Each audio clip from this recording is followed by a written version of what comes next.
When Jake Thornton untied the note from the Albino Foal's halter, he recognized the handwriting of a woman he'd mourned for 3 decades.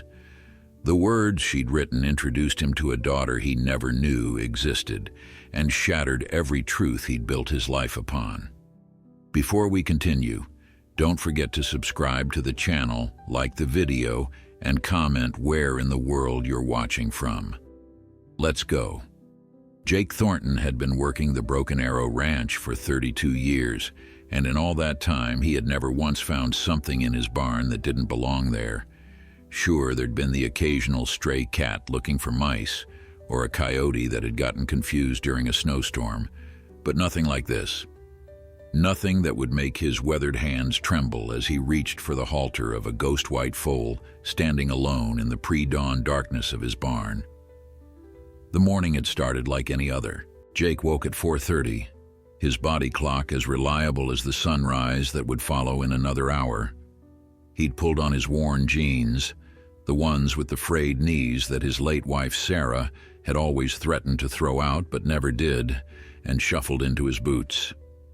The coffee pot was already brewing, set on a timer the night before, filling his small ranch house with the rich aroma that had become his morning companion since Sarah passed 3 years ago. He drank it black, standing at the kitchen window and watching the stars fade above the Montana horizon. The ranch wasn't what it used to be. At 64, Jake had scaled back his operations considerably. Where he once ran 200 head of cattle across 1,500 acres, he now kept a modest herd of 40 and leased most of his land to younger ranchers who still had the energy for dawn-to-dusk work. His children, grown and scattered across different states with families of their own, had long ago accepted that their father would never leave this land. It was in his blood, Sarah used to say, the way some men had oil or gold running through their veins. Jake had prairie grass and cattle calls. He finished his coffee and headed out to the barn, his breath visible in the crisp October air. The barn was his sanctuary, a cathedral of weathered wood and memories. He and his father had built it when Jake was just 17, every beam and board placed with care and pride. Sarah had painted the red trim herself, pregnant with their first child, insisting she could reach the high places with a ladder despite Jake's protests. That red trim was faded now, peeling in places, but he couldn't bring himself to repaint it. Some things were meant to show their age. The barn door creaked as he pulled it open, a sound so familiar it was almost comforting. He reached for the light switch but stopped. Something was different. There was a presence in the barn, a feeling he couldn't quite name. His hand found the switch and light flooded the space, revealing what had been hidden in the darkness. Standing in the center aisle, between the empty stalls that once housed a dozen working horses, was a foal, but not just any foal. This one was pure white, an albino, its coat seeming to glow in the fluorescent light. Pink-rimmed eyes watched him warily, and its small body trembled with either cold or fear or both. The foal couldn't have been more than a few days old, its legs still uncertain beneath it. But it was alone. No mare stood nearby. No explanation presented itself. Jake's first thought was that someone had made a mistake, perhaps delivered the foal to the wrong ranch. But that made no sense. The Broken Arrow was at the end of a private road, 5 miles from the nearest neighbor. You didn't accidentally end up here. His second thought was that the foal had somehow wandered in, but that was equally impossible. He'd locked the barn the night before, as he did every night, and the doors showed no signs of forced entry. He moved slowly toward the foal, speaking in the low, soothing tones he'd used with frightened animals his entire life. "Easy now, little one. Nobody's going to hurt you. Where'd you come from?" The foal's ears swiveled toward his voice, but it didn't bolt. Instead, it took a tentative step forward, and that's when Jake noticed the halter. A small leather halter, clearly custom-made for a foal, with brass fittings that caught the light, and attached to the halter, tied with a piece of twine, was a folded piece of paper. Jake's heart began to beat faster. This wasn't random. Someone had brought this foal here deliberately, had taken the time to halter it properly and leave a note. His mind raced through possibilities, each more unlikely than the last. He approached the foal carefully, extending his hand for it to sniff. The little creature nuzzled his palm with a soft muzzle, and Jake felt something catch in his chest. It had been a long time since anything on this ranch had looked at him with such innocent trust. With gentle fingers, Jake untied the twine holding the note to the halter. The paper was thick, expensive stationery, not the kind of thing you'd find at the local feed store. His hands, calloused from decades of ranch work, fumbled slightly with the fold. When he finally opened it, the handwriting that greeted him was elegant, feminine, and heartbreakingly familiar. His breath caught in his throat as he read the first line, and the barn seemed to tilt around him. The foal whinnied softly, as if sensing his distress, and Jake lowered himself to his knees on the barn floor, the note trembling in his hands. Before we jump back in, tell us where you're tuning in from, and if this story touches you, make sure you're subscribed because tomorrow I've saved something extra special for you. Jake read the note 3 times, each word cutting deeper than the last, revealing a truth he had buried for 30 years. A truth that stood before him now on 4 uncertain legs, with a coat as white as snow, and eyes that held secrets he thought would never surface. The barn was silent, except for the soft shuffle of the foal's hooves on the concrete floor, and the sound of Jake Thornton's world quietly falling apart. Jake sat on the cold barn floor for what might have been minutes or hours, the note clutched in his hand, his mind spinning backward through 3 decades to a summer that had changed everything. The handwriting belonged to Elizabeth Hartley, and just seeing those careful loops and elegant strokes was enough to transport him to a time when he was young and foolish and believed that love could conquer anything the world threw at it. He had been 34 that summer, already married to Sarah for 12 years, father to 2 children, and by all accounts living the life he was supposed to live. Sarah was a good woman, practical and steady, the daughter of a neighboring rancher who had brought with her a dowry of 200 acres that connected to his family's land. Their marriage had been arranged by their parents in the old-fashioned way, 2 ranching families joining forces to create something stronger than either could build alone. Jake had grown to care for Sarah deeply, respected her, appreciated her strength and the way she managed their home and children with quiet efficiency. But he had never loved her the way a man was supposed to love his wife, not with the kind of passion that made your chest ache and your world tilt on its axis. That was what Elizabeth Hartley had done to him.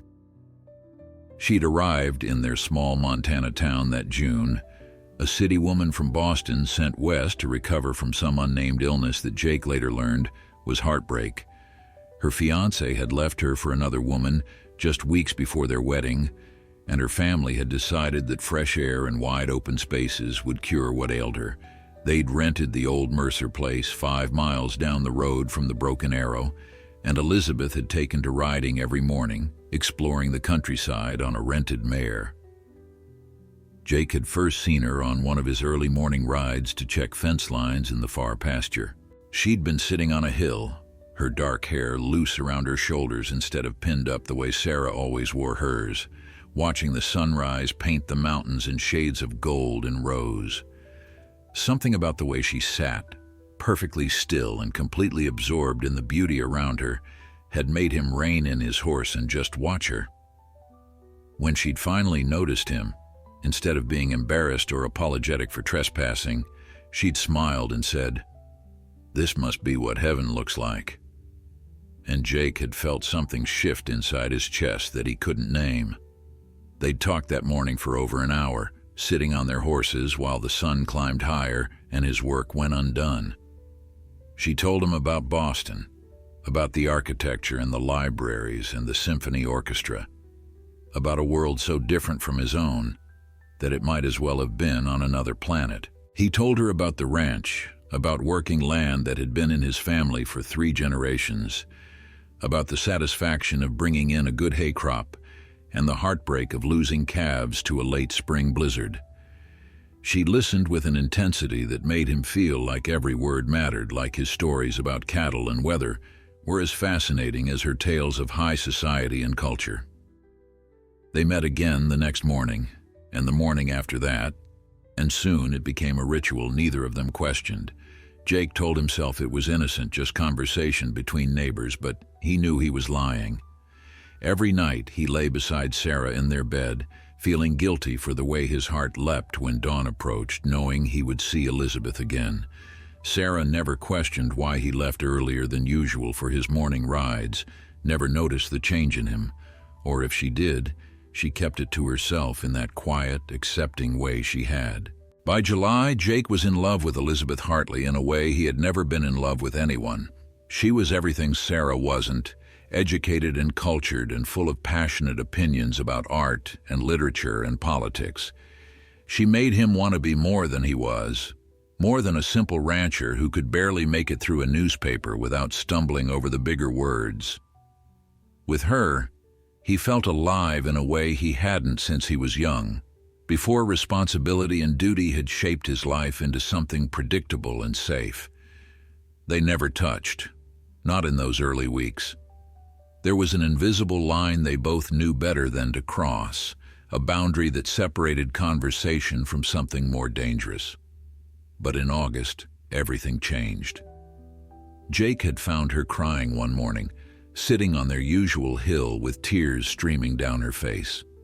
Her fiancé had gotten married, she told him, and someone back home had been cruel enough to send her a clipping from the Boston newspaper announcing it. The woman he'd chosen was wealthy and connected, everything Elizabeth had tried to be but couldn't quite manage with her family's declining fortune.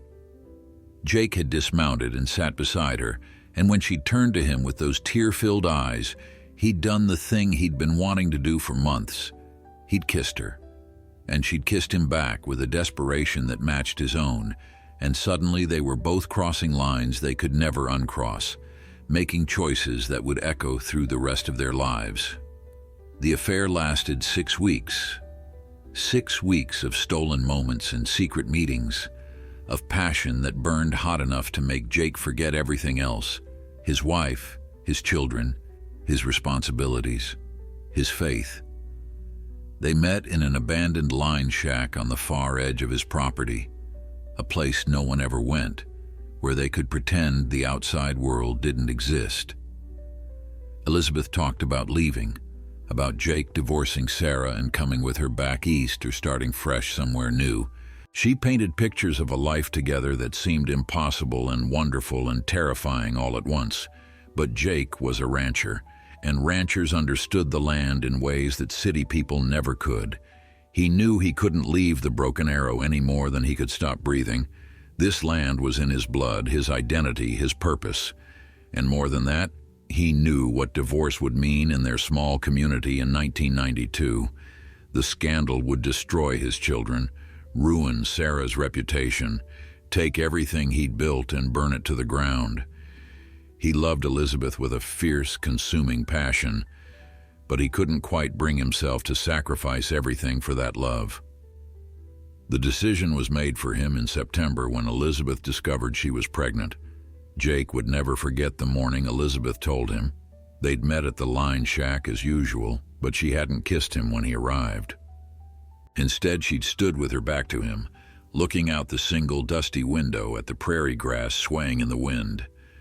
When she'd finally turned around, her face was pale, and her eyes held a mixture of fear and something else he couldn't quite identify. Hope, maybe, or determination.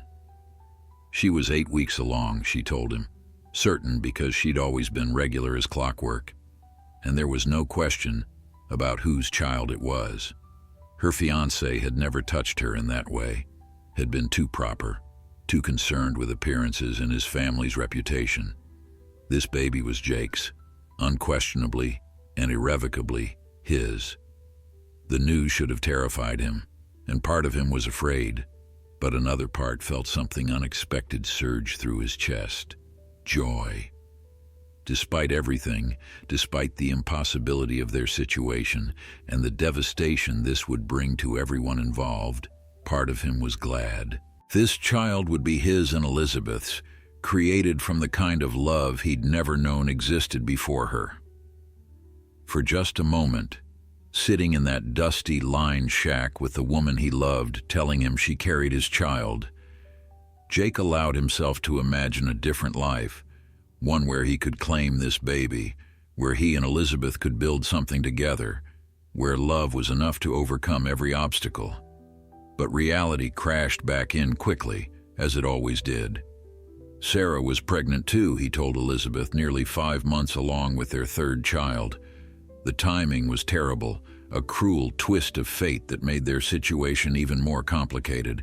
He couldn't leave Sarah while she was carrying his baby. He couldn't destroy his family, ruin his children's lives for a love affair that had lasted less than 2 months. Elizabeth had listened to him make his case with tears streaming down her face, and when he finished, she'd simply nodded.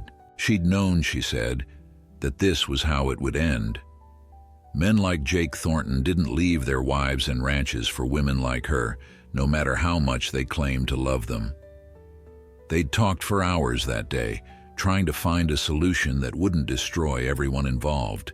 Elizabeth couldn't go back to Boston pregnant and unmarried.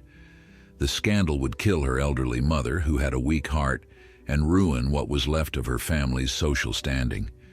She had a small trust fund from her grandmother, enough to live on modestly if she was careful, but nowhere to go and no one to turn to. Jake had suggested marriage to someone else, a quick courtship and wedding before the pregnancy showed, but Elizabeth had refused. She wouldn't trap some innocent man with another man's child, wouldn't build a life on that kind of lie. In the end, they'd agreed on a plan that seemed to offer the least harm to everyone involved. Elizabeth would leave Montana and go to Seattle, where she had a distant cousin who ran a boarding house for unmarried women. She would have the baby there, far from anyone who knew her, and then decide what to do next. Jake would send money, as much as he could spare without Sarah noticing, to help support her and the child. It wasn't ideal. It wasn't even good.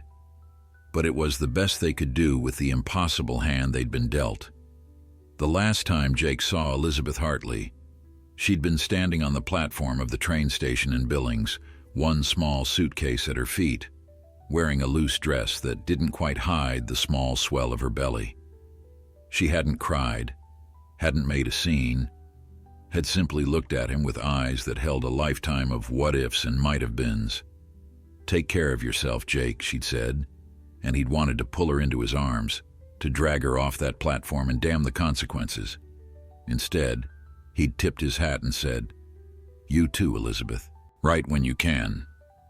She'd nodded, picked up her suitcase, and walked toward the train without looking back. For 6 months after that, letters had arrived sporadically, forwarded through a complicated system they'd arranged to avoid Sarah's notice. Elizabeth had reached Seattle safely. Her cousin was kind and didn't ask too many questions. The pregnancy was progressing normally. The baby was due in March. Each letter was carefully neutral, factual, containing none of the passion they'd shared in their brief time together. Jake had sent money as promised, using various excuses to explain the withdrawals to Sarah: equipment repairs, a new bull, medical bills for horses that didn't actually exist. Sarah had accepted his explanations without question, trusting him as she always had, and the guilt of that trust was almost worse than the affair itself. Then in March of 1993, the letters stopped. Jake had waited anxiously for news of the birth, checking the post office daily with growing desperation. Weeks passed with nothing. Finally, in late April, a letter arrived, but it wasn't from Elizabeth. Her cousin in Seattle wrote that Elizabeth had died in childbirth, a hemorrhage that the doctors couldn't stop despite their best efforts. The baby, a girl, had survived and been placed with a good Catholic family through a private adoption. Elizabeth's few belongings had been disposed of according to her wishes, and the cousin wanted Jake to know that Elizabeth's last words had been about Montana and the man she'd loved there. Jake had read that letter 3 times before his hands stopped shaking enough to fold it and put it away. Elizabeth was dead. The woman he'd loved with a passion that had nearly torn his life apart was gone, and with her went any chance of redemption or reconciliation. The daughter they'd made together was somewhere in Seattle, being raised by strangers who would never know that her real father was a Montana rancher who thought about her every single day. He'd mourned Elizabeth in secret, unable to share his grief with anyone, carrying the weight of it alone while Sarah prepared for the birth of their 3rd child. And life on the ranch continued, as if nothing had changed. Sarah had given birth to their son Michael in May, a healthy boy who looked just like Jake's father, and Jake had thrown himself into fatherhood and ranch work with renewed determination. If he couldn't have Elizabeth, if he couldn't know his daughter, then he would be the best husband and father he could be to the family he had. Now, 30 years later, Jake sat on his barn floor holding a note in Elizabeth's handwriting, and nothing made sense. The dead didn't write letters. The dead didn't deliver albino foals to abandoned barns in the middle of the night. His hands trembled as he forced himself to read the note again, slowly this time, taking in every word. "Dear Jake," the note began, and even those 2 words were enough to make his chest tight. "If you're reading this, then I've been gone for several months, and my daughter has finally found the courage to do what I asked of her before I died. Yes, daughter, the story you were told about my death in childbirth was a lie, one I crafted carefully to set you free from obligation and guilt. I didn't die in 1993. I lived. I raised our daughter, and I thought of you every single day." Jake's vision blurred, and he had to stop reading to wipe his eyes. Elizabeth had been alive all these years. She'd faked her own death to release him from responsibility, to let him live his life without the burden of their secret hanging over him. The cruelty of it, the kindness of it, the impossible complexity of her choice made his head spin. The note continued in that elegant handwriting he remembered so well. "I know you must have questions, and I wish I could be there to answer them myself. The truth is, I was diagnosed with cancer last year, pancreatic, and the doctors gave me 6 months at most. I've spent this time putting my affairs in order and, more importantly, telling our daughter about you.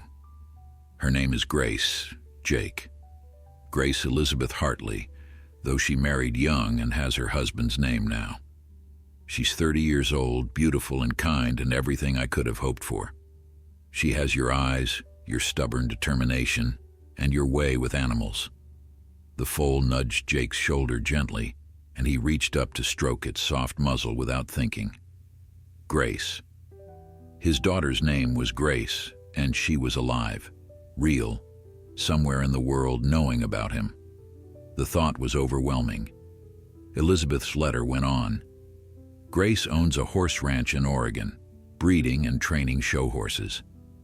She's successful, respected in her field, and happily married to a veterinarian who loves her as much as I loved you. When I told her about you, about us, about the circumstances of her conception, I was afraid she'd be angry or hurt. Instead, she held my hand and cried with me, and she promised that after I was gone, she would find you. She would let you know that you had a daughter who didn't blame you for choices made in impossible circumstances." Jake's throat was so tight he could barely breathe. All these years of wondering, of imagining what his daughter might be like, of carrying the guilt of abandonment, and she didn't hate him. She understood, or at least Elizabeth claimed she did.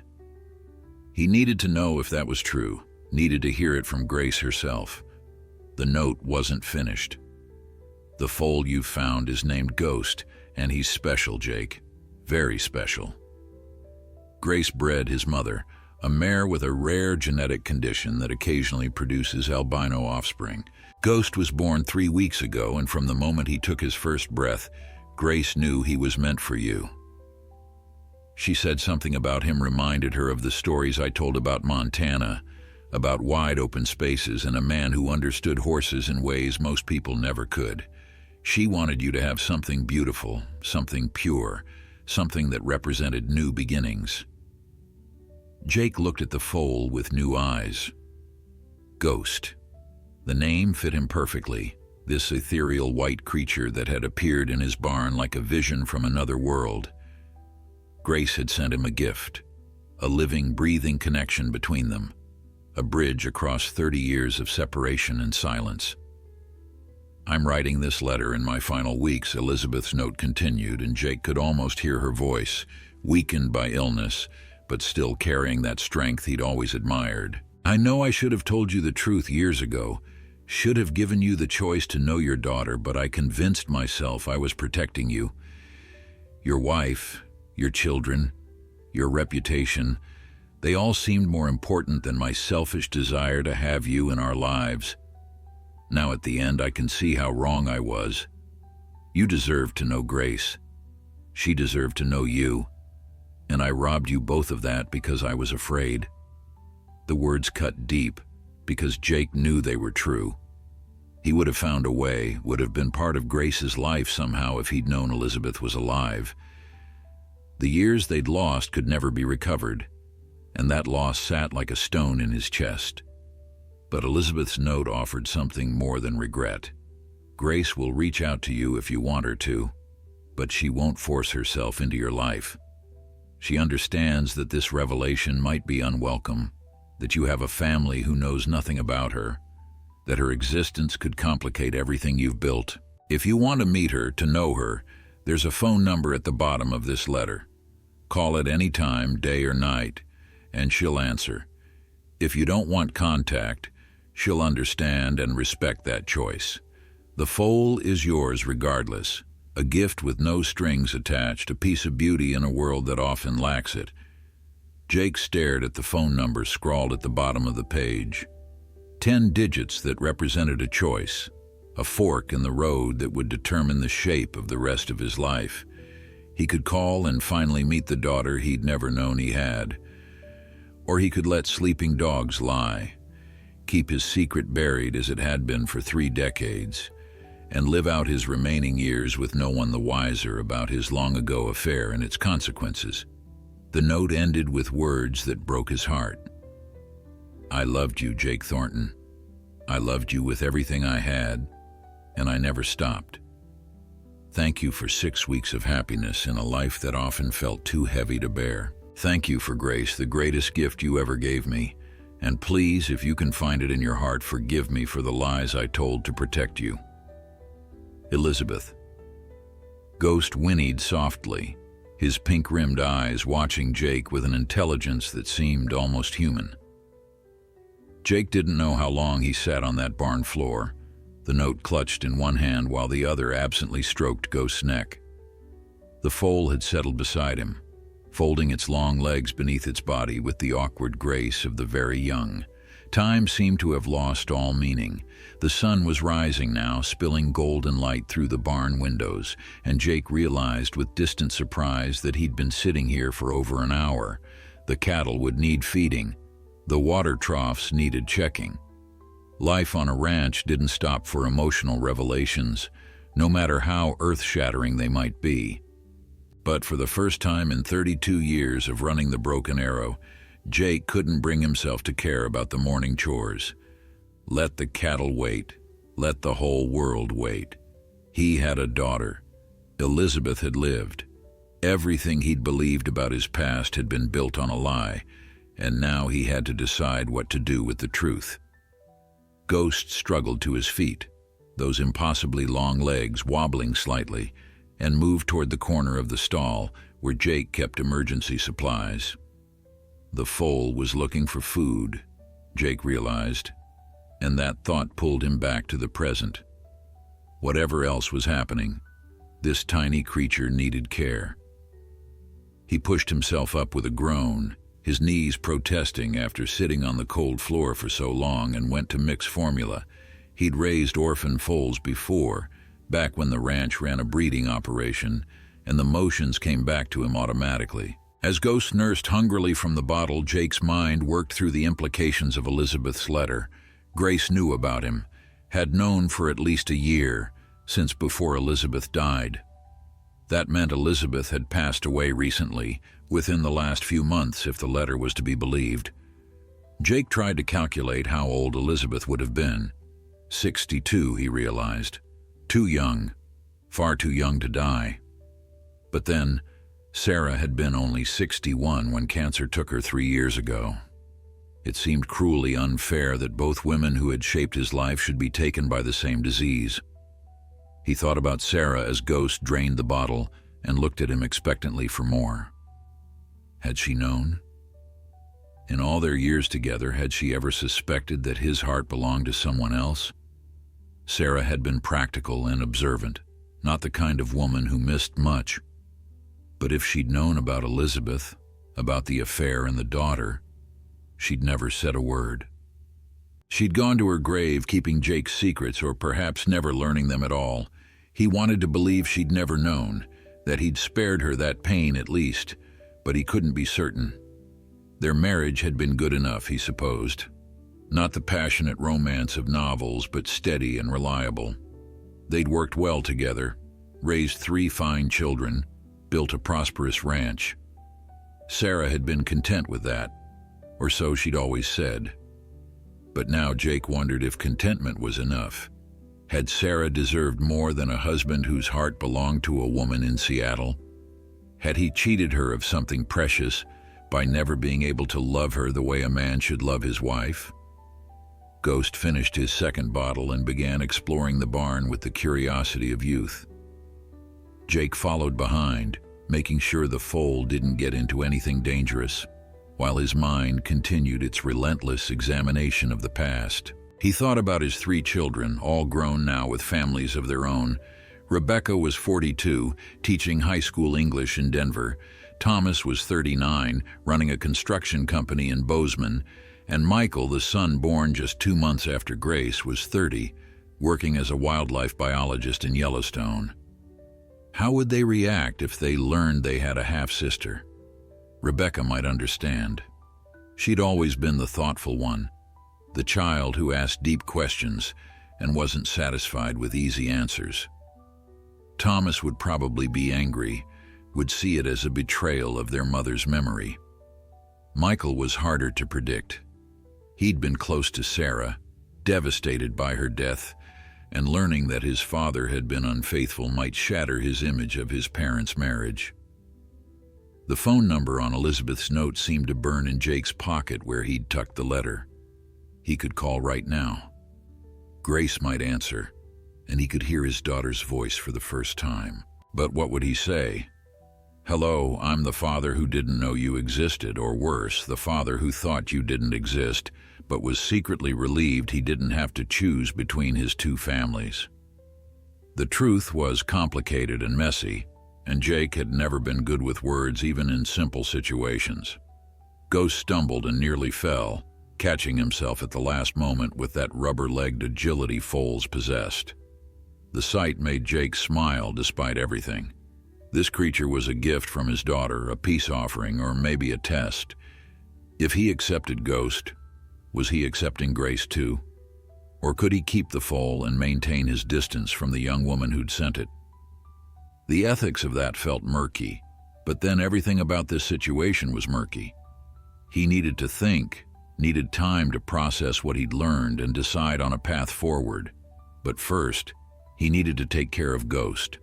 The foal would need a proper stall, fresh bedding, regular feedings every few hours. Jake hadn't raised a foal this young in over a decade, and while the work would be demanding, part of him welcomed it. Physical labor had always helped him think, helped him work through problems that seemed insurmountable when he was sitting still. He set about preparing one of the empty stalls, laying down fresh straw and checking that the water bucket was secured low enough for a foal to reach. Ghost followed him around like a puppy, already bonding with the only caretaker he knew. Foals were like that, Jake remembered. They'd imprint on whoever fed them, loved them, kept them safe. Within days, Ghost would think of Jake as his entire world. The parallel wasn't lost on him. Grace had grown up without him, had bonded with adoptive parents who'd raised her and loved her. Was it fair for him to waltz into her life now, when she was 30 years old and established in her own world? Or would she welcome him, having spent her whole life wondering about the father she'd never known? Elizabeth's letter suggested Grace wanted contact, but letters could be misleading. People said things in writing they didn't really mean, especially when they were trying to fulfill a dying person's wishes. Jake was cleaning out the water trough when he heard a vehicle coming up his long driveway. He glanced at his watch and was shocked to see it was already 9 in the morning. He'd lost nearly 5 hours to the discovery of Ghost and the revelation of Elizabeth's letter.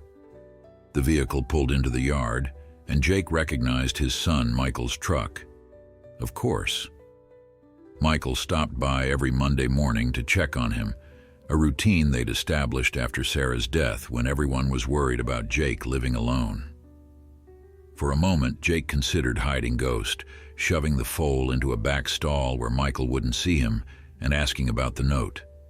But that was cowardice, and Jake Thornton might be many things, but he wasn't a coward. Michael stepped out of his truck carrying a paper bag that likely contained fresh donuts from the bakery in town. It was his habit to bring breakfast on these Monday visits, and the routine had become one of the few things Jake looked forward to each week. His youngest son was tall like him, with Sarah's gentle eyes and her practical way of looking at the world. Of all his children, Michael had stayed closest, both geographically and emotionally, and Jake valued their relationship more than he could express. "Hey, Dad," Michael called out, walking toward the barn.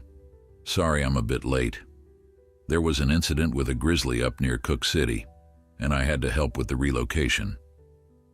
His voice trailed off as he entered the barn and spotted Ghost standing in the center aisle.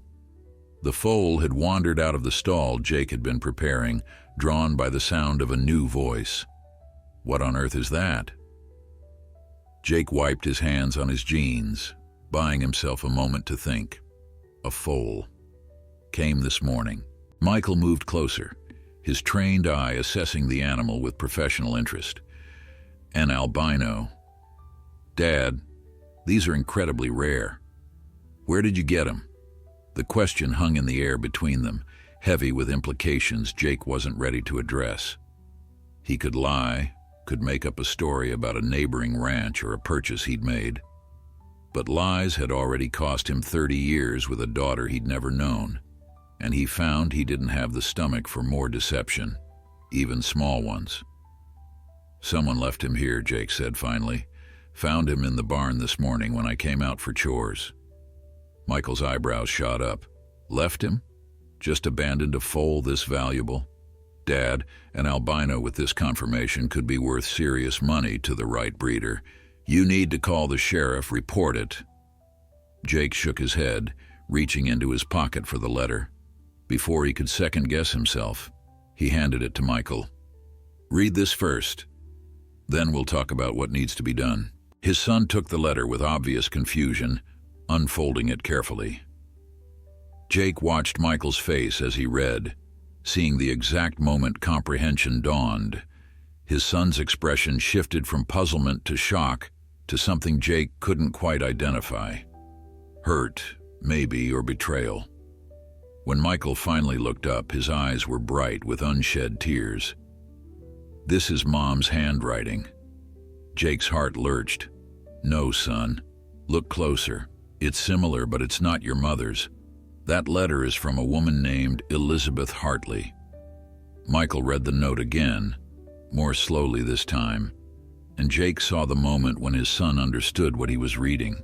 His face went pale, and he had to steady himself against the stall door. "You had an affair," Michael said, his voice barely above a whisper.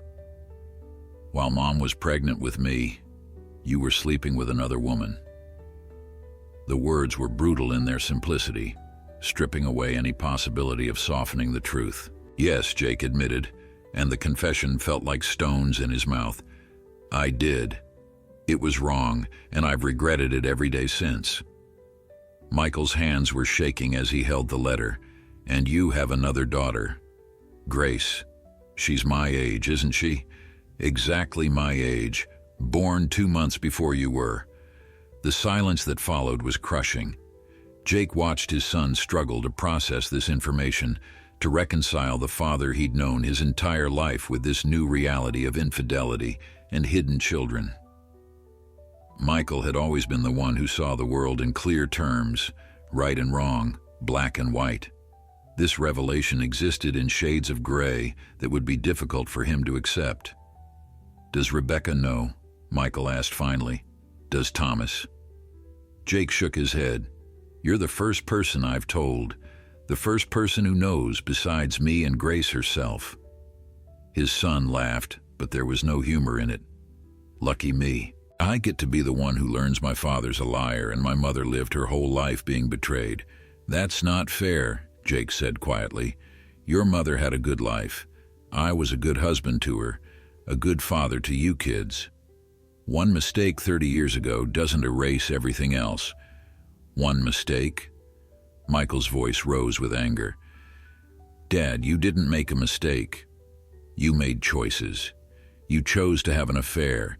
You chose to sleep with this woman multiple times. You chose to keep it secret all these years. Those aren't mistakes, those are decisions." The words hit like physical blows because they were true. Jake had made choices, and those choices had consequences that rippled through decades, touching lives in ways he was only now beginning to understand. "I know," he said. "You're right. I made terrible choices, and I've had to live with that guilt every day. But Elizabeth is dead now, and Grace is reaching out, and I have to decide what to do about it." Michael stared at him for a long moment. "What do you want to do about it?" "Honestly, I don't know." Jake looked at Ghost, who had settled near his feet as if sensing the tension in the barn. "Part of me wants to call her, to finally meet my daughter and try to build some kind of relationship. But another part thinks it's too late, that I'd only be doing it for selfish reasons, to ease my own guilt, rather than because it's what's best for her." "And what about us?" Michael asked. "What about your legitimate children? Do we get a say in whether you bring your mistress's daughter into our lives?" The bitterness in his son's voice was like acid. Jake flinched but forced himself to meet Michael's eyes. "Grace didn't do anything wrong. She's innocent in all of this. And if I choose to have a relationship with her, it doesn't diminish what I feel for you and your siblings. Doesn't it, though?" Michael was pacing now, agitated in a way Jake rarely saw. "My whole life, I thought I knew who you were. I thought you and Mom had this solid marriage, this partnership built on trust and respect, and now I find out it was all based on lies. How am I supposed to process that? How am I supposed to look at you the same way?" Jake didn't have an answer for that. The truth was, Michael might never look at him the same way again, and that was a consequence Jake would have to accept. "I can't change the past," he said finally. "I can only control what I do now, and I'm trying to figure out the right thing to do." "The right thing?" Michael's laugh was sharp. "The right thing would have been to keep your pants zipped 30 years ago. The right thing would have been to honor your marriage vows and be faithful to Mom. But since we can't go back and fix that, maybe the right thing now is to leave this Grace person alone. She has her own life, her own family. Why drag her into our mess?" Jake felt anger flare in his chest, hot and unexpected. "She sent me this foal," he said, his voice harder than he intended. "She reached out first, Michael. She's the one who wants contact. I'm just trying to decide whether to respond. And before you make her out to be some kind of homewrecker, remember that she's your sister." "Half-sister," Michael corrected sharply. "And one I've never met, never knew existed, and frankly don't need in my life. We have a family, Dad. A real family. Rebecca, Thomas, me. Why isn't that enough?" The question struck at something deep in Jake's heart. It should have been enough. For 30 years, he'd convinced himself it was enough. He'd been a good father to his 3 children, had loved them and provided for them, and watched them grow into capable adults.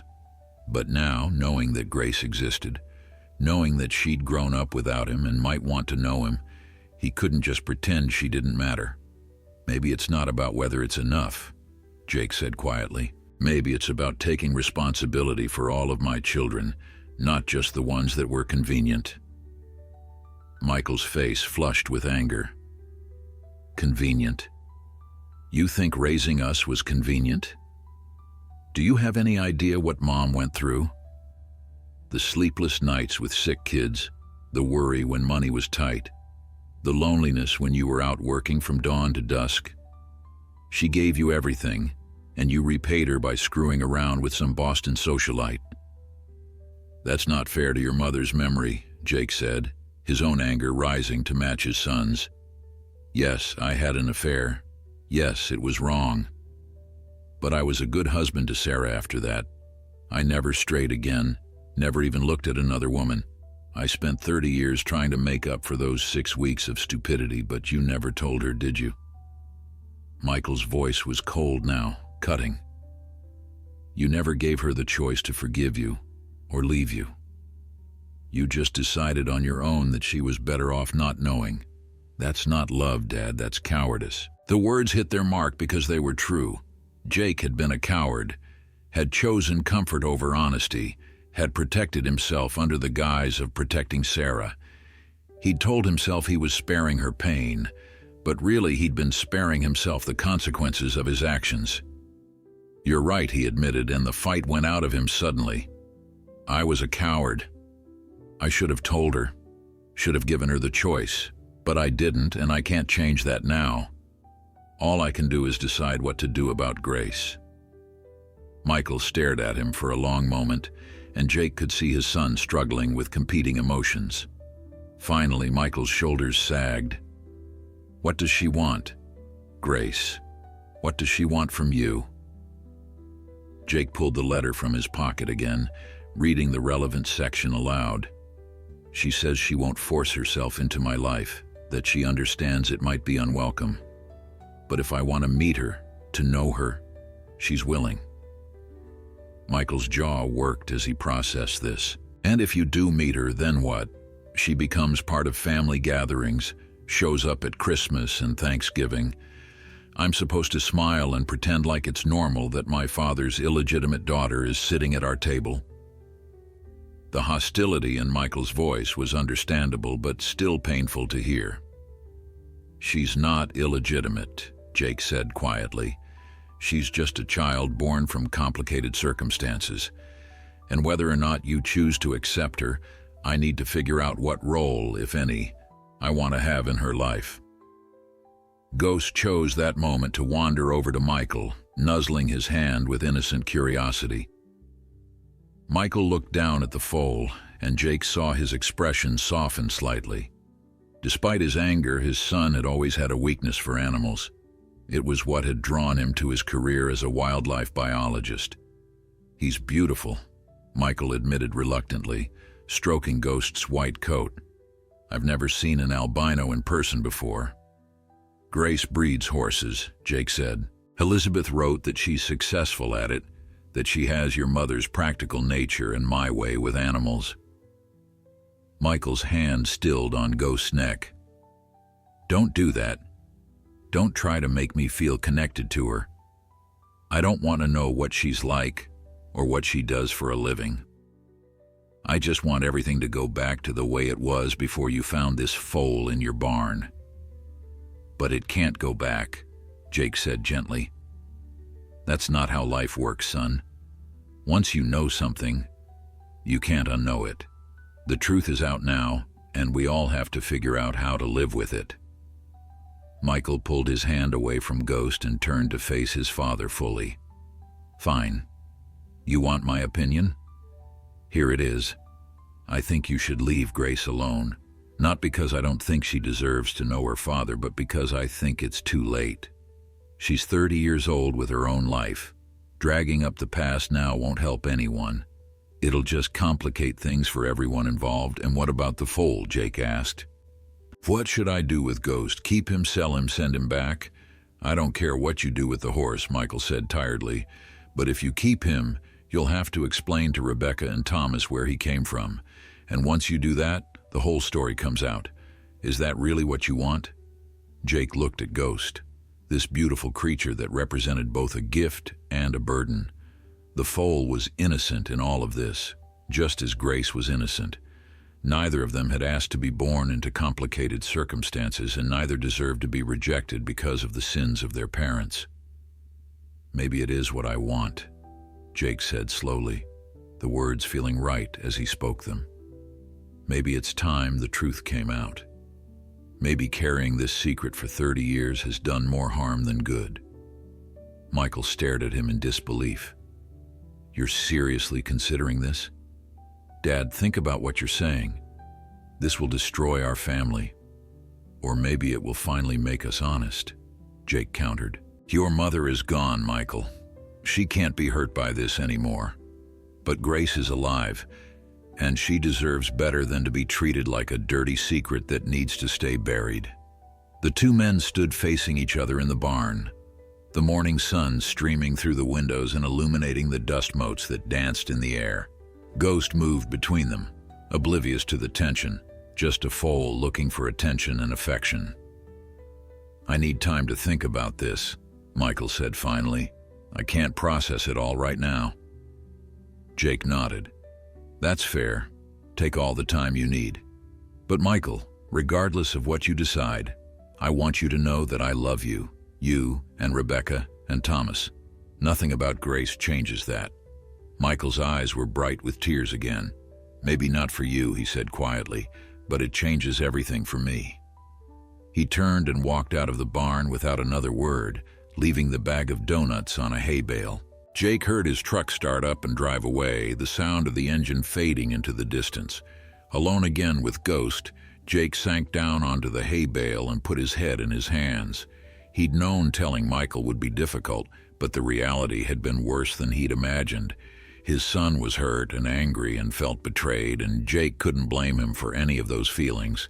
He'd earned them with his choices both 30 years ago and this morning. Ghost nudged his knee, and Jake looked up at the foal. The creature's pink eyes held no judgment, no anger, just simple animal trust. Jake spent the rest of Monday in a fog, going through the motions of ranch work without really being present. He fed Ghost every 3 hours, mixed formula, and held bottles while the foal nursed eagerly, his small body warm and trusting against Jake's legs. Between feedings, Jake checked on the cattle, repaired a section of fence that had been sagging for weeks, and cleaned out the gutters on the barn.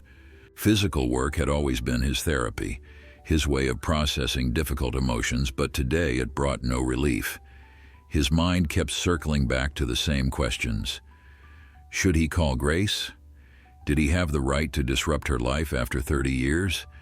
Would meeting her bring healing or just create more pain for everyone involved? By evening, Jake was exhausted but no closer to a decision. He'd half expected Michael to call or come back, but his phone remained silent. That silence felt ominous, and Jake wondered what his son was doing with the information he'd learned. Was he telling his siblings, his wife? Or was he sitting somewhere trying to process it alone, the way Jake was trying to process it in his barn with a white foal for company? Ghost had fallen asleep in his stall, curled up in the fresh straw like a dog. Jake stood watching him for a long time, marveling at how something so beautiful could exist. The foal's coat seemed to glow in the dim light, almost ethereal, and Jake understood why Grace had named him Ghost. He was otherworldly, a creature that didn't quite belong to the normal order of things. Just like Grace herself, Jake thought. A daughter who existed outside the boundaries of his known family, neither fully present nor fully absent. A ghost who had haunted his thoughts for 30 years, without him even knowing she was alive. He returned to the house as darkness fell, heated up a can of soup he barely tasted, and sat at his kitchen table staring at the phone number Elizabeth had included in her letter. The digits seemed to mock him with their simplicity. 10 numbers. That's all that stood between him and his daughter. One phone call, and he could hear her voice, maybe even arrange to meet her. But making that call felt like stepping off a cliff, and Jake didn't know if he'd fly or fall. His phone rang, and Jake nearly jumped out of his skin. He grabbed it, hoping it was Michael calling to talk things through, but the number on the screen was his daughter Rebecca's. For a moment, Jake considered not answering, but that would only delay the inevitable. If Michael had told her, she deserved to hear his side of the story. "Hello," he answered, trying to keep his voice steady. "Dad," Rebecca said, and he could hear the strain in her voice. "Michael called me. He told me everything." Jake closed his eyes. "What did he tell you exactly?" "That you had an affair 30 years ago and there's a daughter none of us knew about. That she sent you a foal and wants to meet you." She paused. "Is it true?" "Yes," Jake said simply. "All of it is true." The silence on the other end of the line stretched out, and Jake forced himself not to fill it with excuses or explanations. Finally, Rebecca spoke again. "Tell me about her." "What?" Jake wasn't sure he'd heard correctly. "Tell me about Grace," Rebecca said, her voice softer now. "I want to know about my sister." The word sister hit Jake with unexpected force. Unlike Michael, who had insisted on half-sister, Rebecca was already accepting Grace as part of their family. The difference in their reactions told Jake everything he needed to know about his children's capacities for forgiveness and grace. "I don't know much," he admitted. "Elizabeth's letter said she's 30, married to a veterinarian, runs a horse ranch in Oregon. She breeds and trains show horses. She has my eyes, apparently, and my way with animals."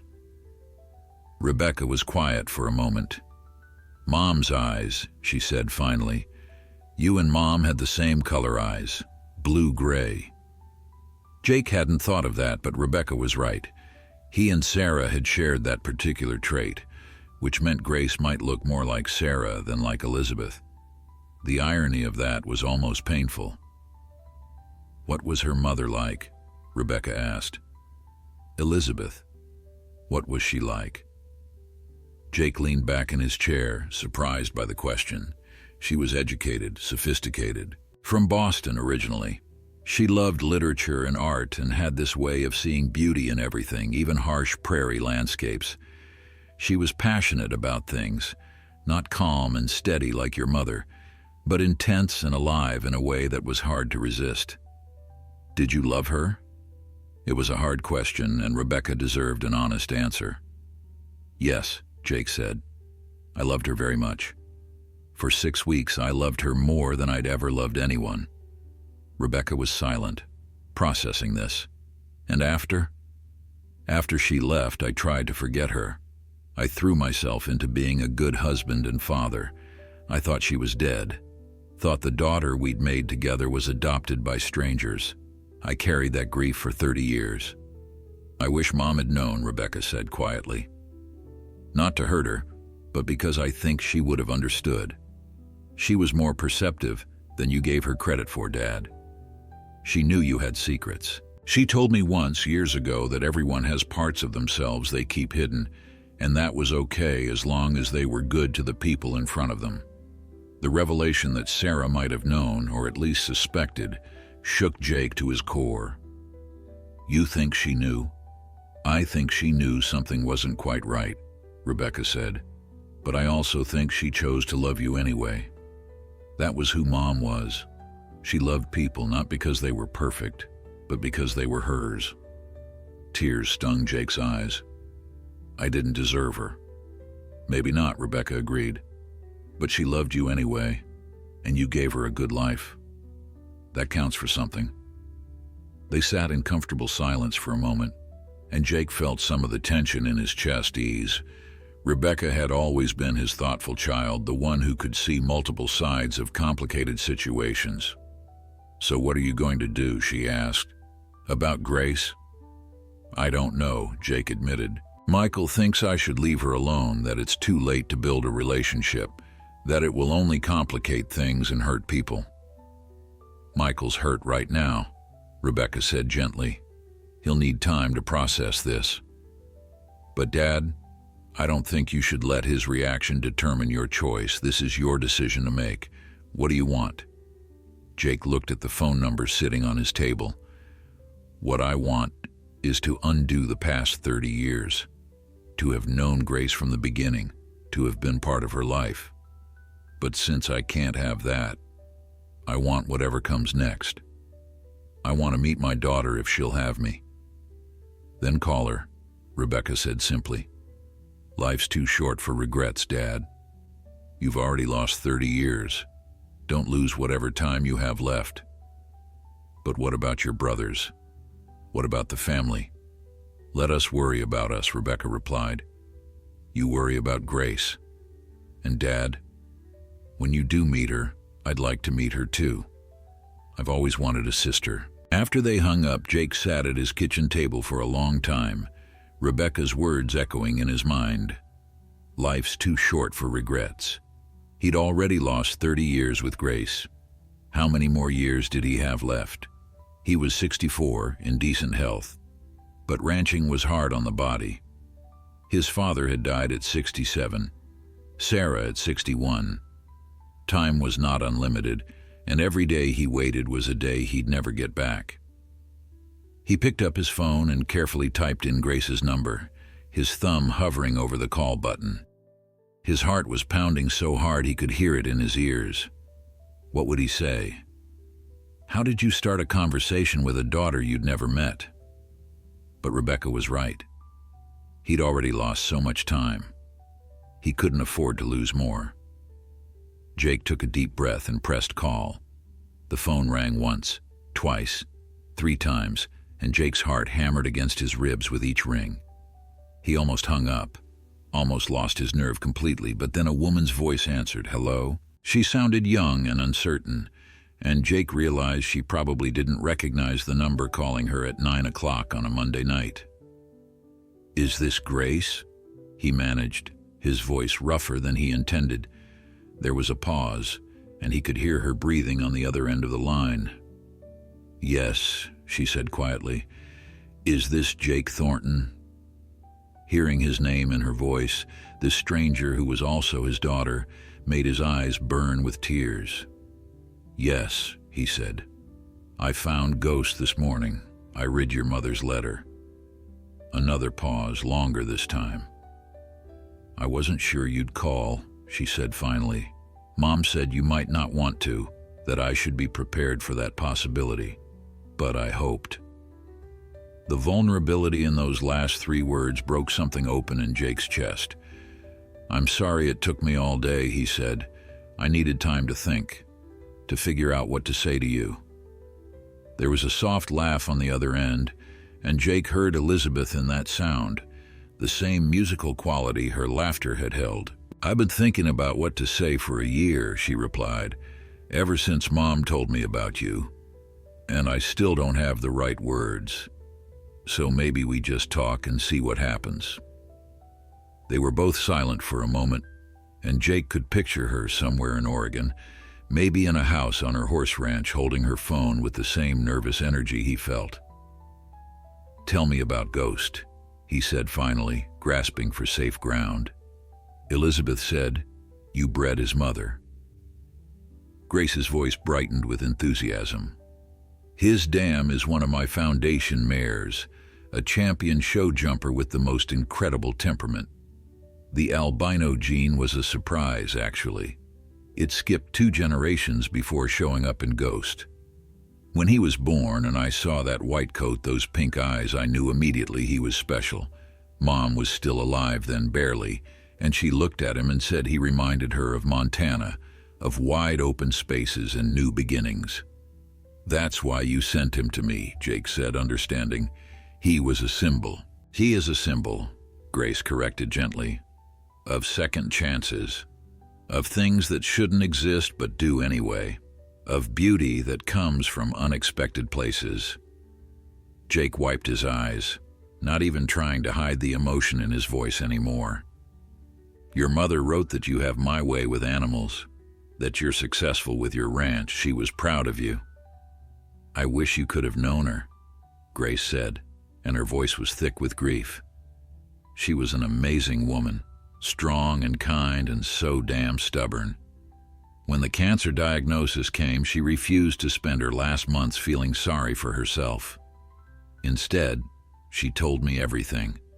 About you, about their affair, about how hard it was to leave Montana knowing she'd never see you again. She said loving you was the most alive she'd ever felt, even though it ended in heartbreak. Jake's throat was so tight he could barely speak. I thought she died in childbirth. I grieved for her for 30 years. I know, Grace said. She told me about the letter she had her cousin send. She felt terrible about it, but she thought it was the kindest thing she could do. Let you go. Let you have your life without the burden of knowing about us. But in the end, she regretted it. She said I deserved to know my father, and you deserved to know you had another daughter. They talked for over an hour, the conversation flowing more easily than Jake could have imagined. Grace told him about her childhood with her adoptive parents, good people who had loved her but never quite understood her need to be around horses. She described her husband Marcus, a large animal vet who had swept her off her feet with his gentle hands and quick wit. She talked about her ranch, the 30 horses she kept, the training programs she ran, the young riders she mentored. In turn, Jake told her about the Broken Arrow, about growing up on this land and never wanting to leave it. He told her about Sarah carefully and honestly, acknowledging that their marriage had been good even if it hadn't been the passionate love he'd shared with Elizabeth. He told her about Rebecca, Thomas, and Michael, about his 3 children who were now learning they had a sister. When he mentioned Michael's anger, Grace was quiet for a moment. I understand if your other children don't want to know me, she said finally. This isn't their fault, and I don't want to force myself into a family that doesn't want me there. Rebecca wants to meet you, Jake said quickly. She told me so tonight. Thomas I haven't told yet, but I think he'll come around. Michael is struggling with it, but he's a good man. He just needs time. I have time, Grace said softly. I've waited 30 years. I can wait a little longer. They began making plans tentatively at first, then with growing excitement. Grace had a show coming up in 2 weeks in Billings, just 3 hours from Jake's ranch. She could drive down afterward, spend a day or 2 at the Broken Arrow, meet her father in person for the first time, see the land her mother had loved so much she'd carried the memory of it for 30 years. I'm nervous, Grace admitted as the conversation wound down. What if we meet and there's no connection? What if I'm disappointing in person? You could never be disappointing, Jake said firmly. You're my daughter, Grace. Nothing about you could disappoint me. When they finally hung up, Jake sat in his kitchen feeling simultaneously drained and energized. He'd talked to his daughter. He'd heard her voice, learned about her life, made plans to meet her in person. It felt surreal and wonderful and terrifying all at once. He walked out to the barn to check on Ghost one last time before bed. The foal was awake, standing in his stall and watching the door with alert ears. When Jake approached, Ghost nickered softly and came to the stall door, pushing his nose into Jake's hand. You brought me a gift, Jake whispered to the foal. A daughter I thought I'd lost forever. Thank you for that. Ghost's only response was to nuzzle deeper into Jake's palm, seeking the affection and security that all young creatures needed. Jake stroked the white coat, marveling again at its beauty, at the genetic accident that had produced something so rare and precious. He thought about what Grace had said, about Ghost being a symbol of things that shouldn't exist, but did anyway. Their relationship was like that too, he realized. A father and daughter separated by 30 years of silence and lies, brought together by the death of a woman they'd both loved and a white foal that represented second chances. The 2 weeks before Grace's visit passed in a blur of preparation and nervous energy. Jake found himself cleaning parts of the ranch house that hadn't seen a proper scrubbing since Sarah died, pulling out photo albums he hadn't opened in years, trying to piece together a picture of his life that he could share with his daughter.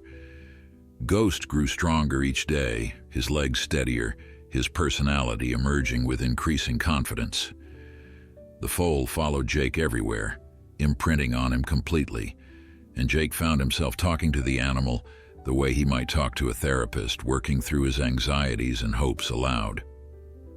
He called Thomas on Wednesday evening, 3 days after his conversation with Grace. His middle child took the news better than Michael, but less enthusiastically than Rebecca. Thomas was practical like Sarah had been, approaching the revelation with questions about logistics and implications rather than emotions. "What does this mean for the ranch?" he asked. "For Mom's estate?" Everything was already divided 3 ways. Now there are 4 of us. Jake assured him that Grace wanted nothing from the estate, that she had her own successful business, and had made it clear she wasn't looking for money or property. "She just wants to know her father," Jake explained. "That's all." Thomas had been quiet for a long moment. "I need time to process this, Dad," he said finally. "But I'm not angry like Michael is. You made mistakes, but you also gave us a good life. I can hold both of those truths at the same time." It was more than Jake had hoped for, and he'd gone to bed that night feeling like maybe, just maybe, his family wouldn't completely fracture from this revelation. Michael still hadn't called, and Jake didn't push. He sent his youngest son a text message letting him know when Grace would be arriving, extending an invitation to be there if he wanted, but making it clear there was no pressure. The read receipt showed Michael had seen the message, but no reply came. Jake tried not to let it hurt, but the silence from his son was a wound that throbbed with each passing day. Rebecca called every other day, ostensibly to check on Ghost, but really to talk through her own feelings about gaining a sister. She had so many questions about Elizabeth and the affair and what Grace was like, and Jake answered as honestly as he could. Rebecca confessed that she'd always felt outnumbered growing up with 2 brothers, had always wished for a sister to balance things out.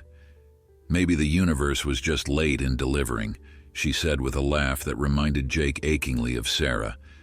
The morning of Grace's arrival, Jake was up before dawn, too nervous to sleep. He fed Ghost, cleaned the already clean barn, and then stood in his driveway watching the sun rise over the mountains. This was the land Elizabeth had loved, the landscape that had captured her imagination and held it even after she'd left. He understood why now. There was something about Montana that got into your blood, that made everywhere else seem smaller somehow. Grace's truck pulled up the long driveway at exactly 10 o'clock, punctual in a way that made Jake smile, because it was something he would do too. He watched as she parked and sat for a moment, gathering her courage, and he understood that feeling completely. Then her door opened, and his daughter stepped out into the Montana sunshine.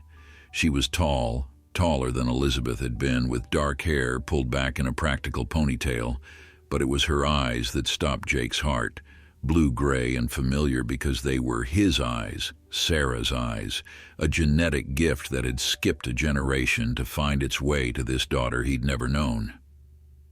They stood looking at each other across 10 feet of Montana dirt, and Jake felt 30 years of grief and guilt and hope crash over him like a wave.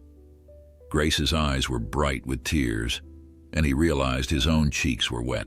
She took a tentative step forward and then another, and then Jake was moving too, closing the distance between them. When they came together, the hug was awkward at first, 2 strangers trying to figure out how to hold someone they should have known all their lives but didn't. But then Grace buried her face against his shoulder and whispered, "Hi, Dad." And Jake felt something inside him that had been broken for 30 years finally begin to heal. They spent hours walking the ranch, Grace asking questions about everything while Jake tried to explain the land he loved to this daughter, who carried both his blood and Elizabeth's spirit. She had a natural way with the cattle, approaching them without fear, and when they went to the barn to see Ghost, the foal immediately walked to her as if recognizing something familiar. Grace laughed with delight as Ghost nuzzled her hands, and Jake saw Elizabeth in that laugh, saw the woman he'd loved alive again in their daughter's joy.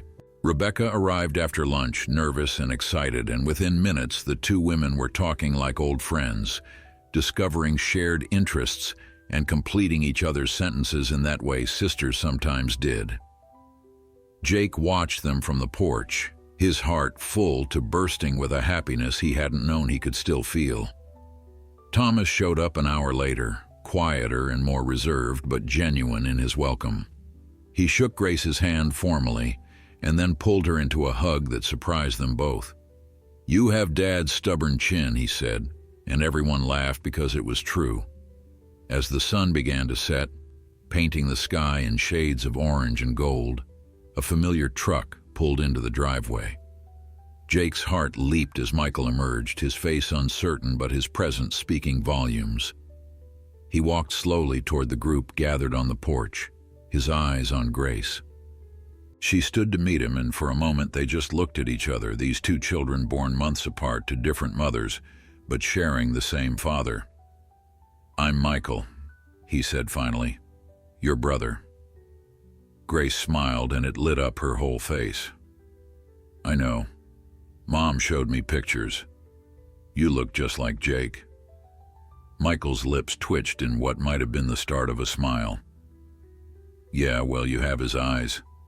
Guess we're both stuck with that."